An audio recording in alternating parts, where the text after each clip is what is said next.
Noong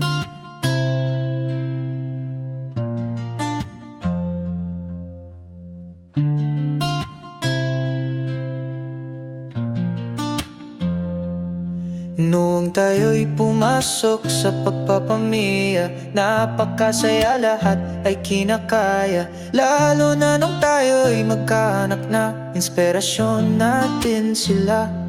Para kahit anong hirap ay ating nakakaya.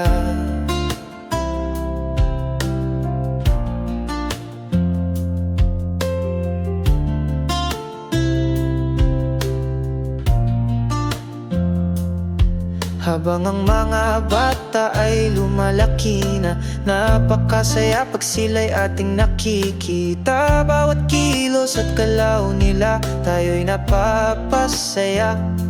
Nakakabawas ng stress at problema. Subalit pag sila'y tenyeder na, at habang ang edad ay nadadagdagan pa, nagbabago sila kahit mula pagkabatay. Hinubog mo na dahil sa teknolohiya at impluensya ng barkada. Sila'y sumusuway na nagdudulot sa atin ng hinagpis at ng malaking problema.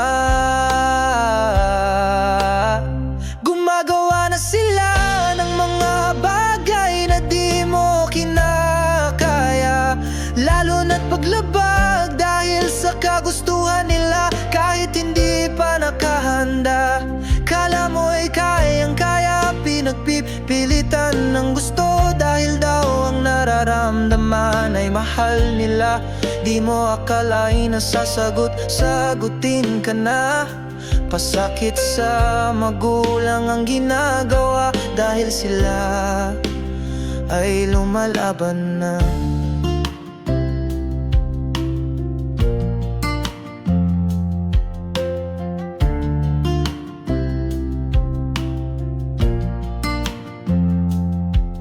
Akala natin walang katapusang ligaya ang ating madarama, yun pala darating ang problema na halos di natin kinakaya. Hinagpis at pagdurusa binibigay nila, lahat naman ng magandang paraan ay ginawa mo na. Bakit ganon? Sila'y lapastangan na, wala ka namang makitang dahilan, dahil di ka naman nagkulang sa pagpapalaki sa kanila.